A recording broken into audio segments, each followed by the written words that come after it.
Hey guys, welcome back to the shop for another flea market finds episode. This is another estate pick. This is actually a continuation in ways.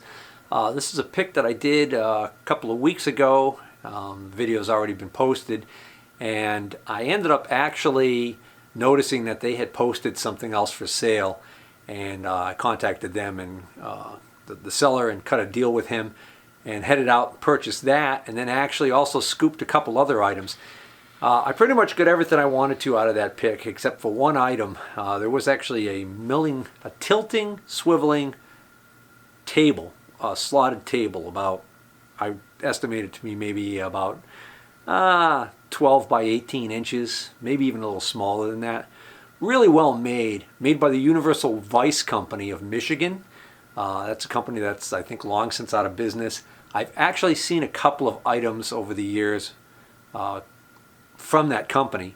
I think they made really good stuff, but they're just not really that well known. So on the used market, that's kind of a hard thing to pin down value on. You know, if that was a UASA table and it was in really good condition, it would be worth, $300-400 easily. Unfortunately, being a really old, lesser known company, kind of hard to pin down a value on it. I gave him a lowball offer on it that he decided to pass on. He still has that for sale as of, I think, today. So I don't know where he's going to end up going with that. I think he has more money tied up in it. And who knows? Might end up with that down the road. But I was able to get a couple of things that I saw the first time I was there, in addition to this new item that popped up. Turns out that item was actually there the whole time. I just didn't see it because I guess he thought I was more interested in just specifically machinist tools. But if I see a good deal on something, I'll jump on it, and that's the case with this next item. So here it is. So what this is this is a valve and clutch spring tester. This particular one is made by Sturtevant Richmont.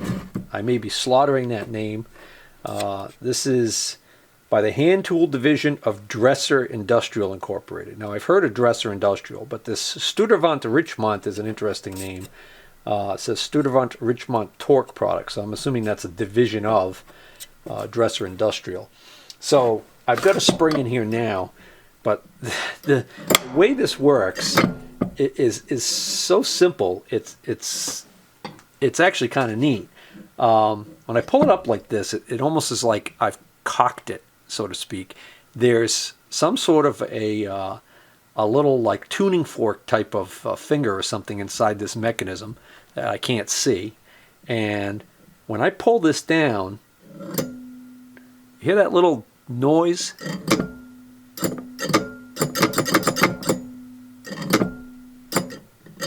Doesn't sound like much, right? But the idea behind this is you take your spring that you want to test the compression tension on, right?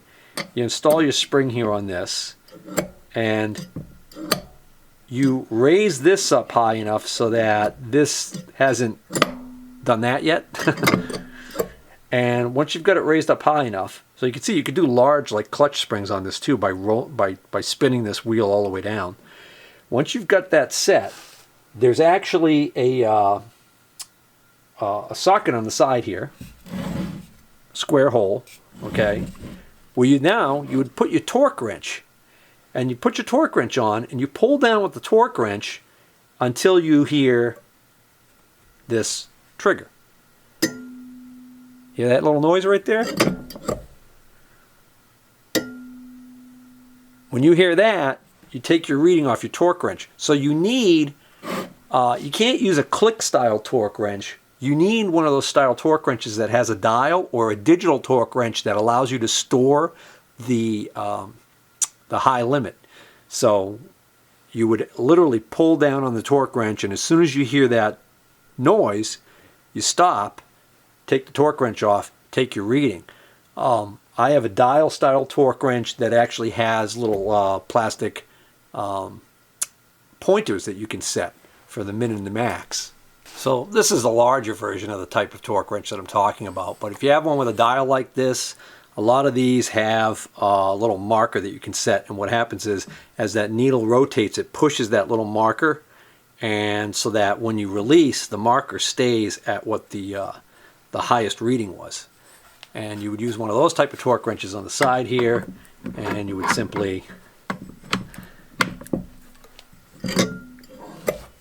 pull down until you hear that and take your reading. So how the heck you calibrate one of these things? Oh, can actually see the mechanism in this thing. Well, isn't that cool? Well, let's take a look at that. All right, so now I flipped it over so we can get a look at how this thing works, because I thought this was really kind of cool. So what we've got, so there's a thin triangular piece of spring steel.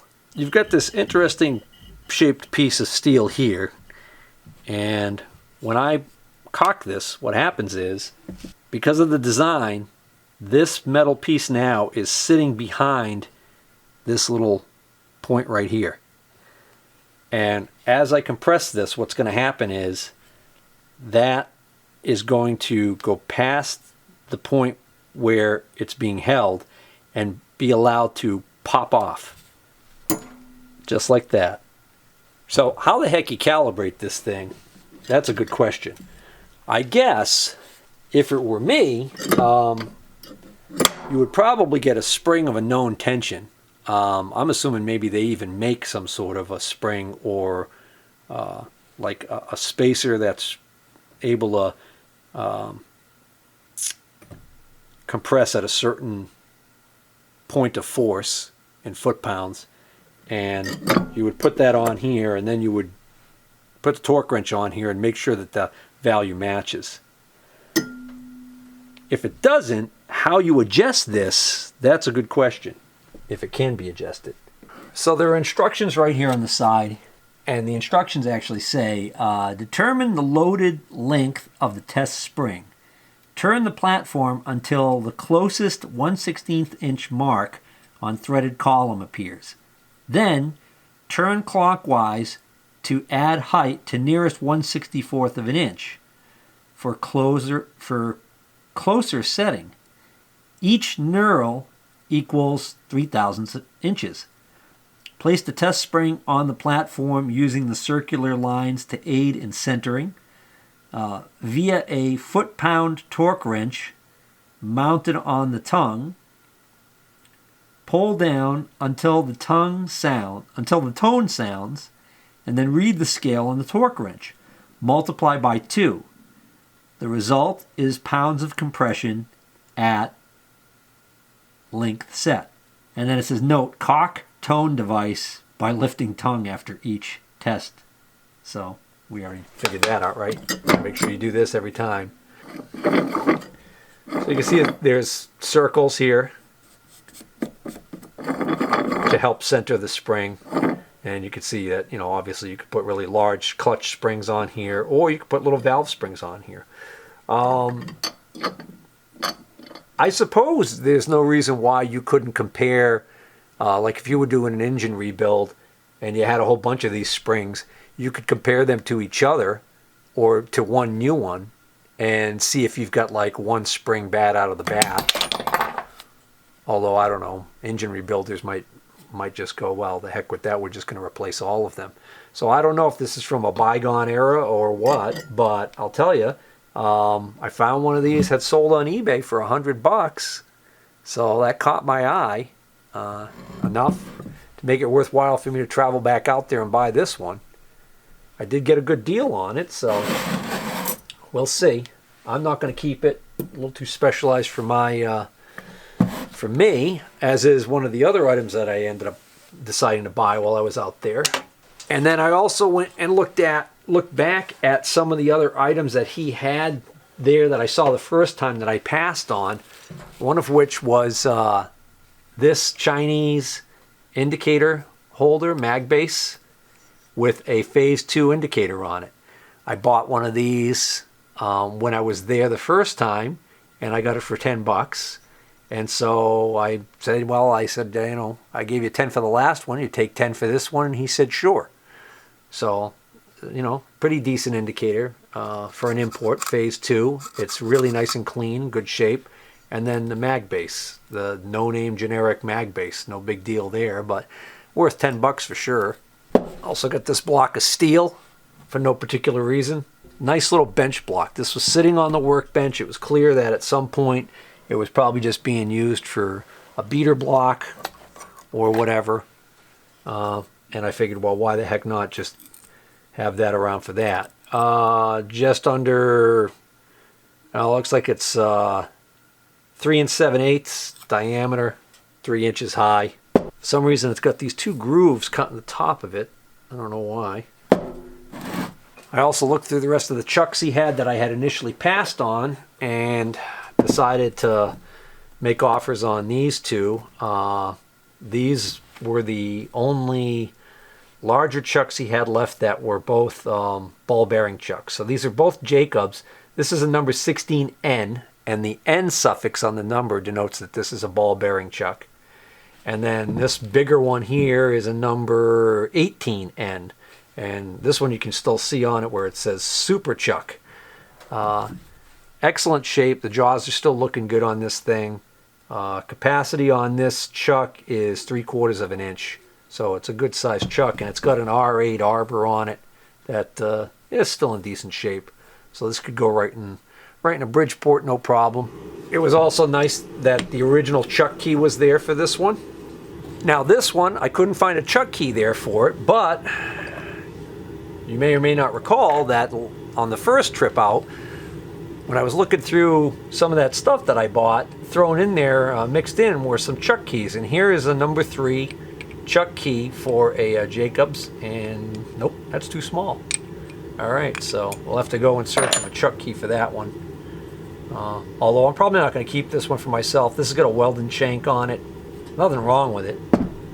And I also snagged this micrometer that I probably could have got on my last deal and just had it thrown in. This is a Franken Micrometer, and I explained to him that this thing is a train wreck, and that's why I initially passed on it, because what this is a Tomiko Tubular Micrometer Company frame that someone has stuck a Starrett thimble assembly on. So this is a Starrett number 63. All right, so I'm surprised they even got this on there at all. And the reason why I decided to get it was because after I thought about it, I was like, well, because of the fact that it's such a train wreck, I probably could have just got him to throw this in and it wouldn't have made much difference on the price. And I thought about it afterwards and I realized, well, this has got a working ratchet.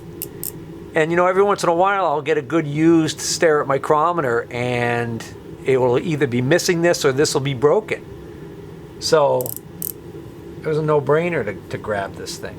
That spindle's feeling kind of rough. I don't know what the heck's going on with that.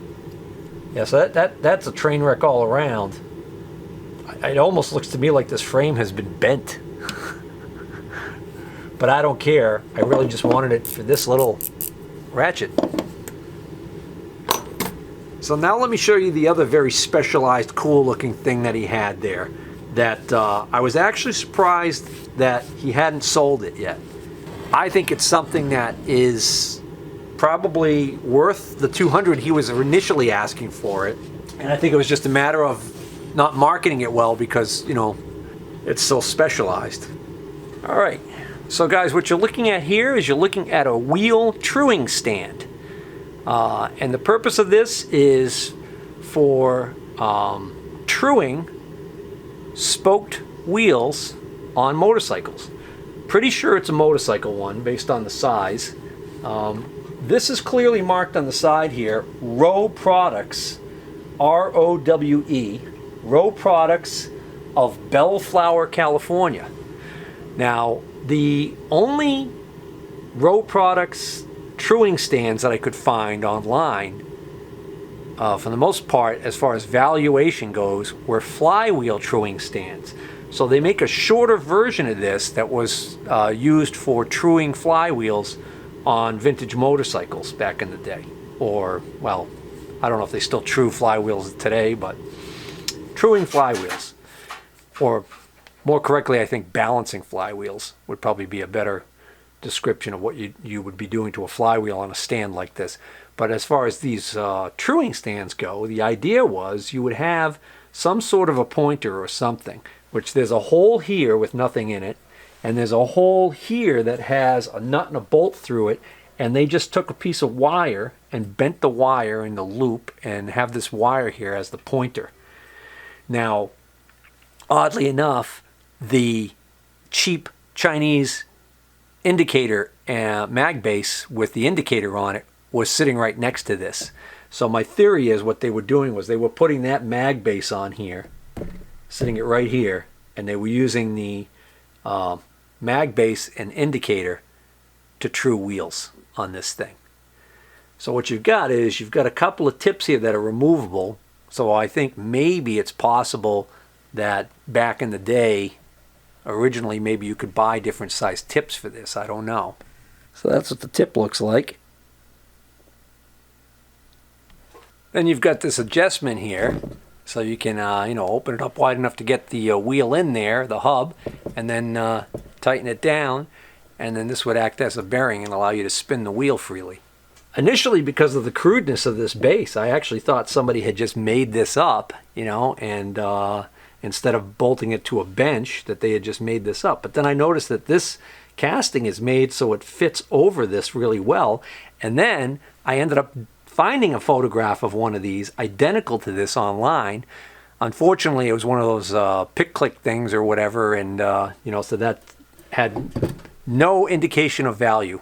All it did was show a picture of it and say that, it's a Rowe Products truing stand, and the base was identical to this one, even right down to this piece of strap right here that looked like it might have been something somebody just added on to make it more stable. No, it was identical to this. So I think this is exactly how this came from the factory, from Rowe Products.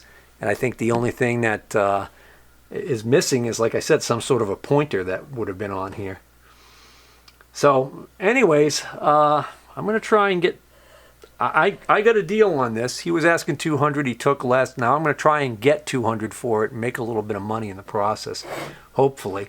If I can't market this locally, then I think it's going to have to go to eBay because it's such a specialized thing.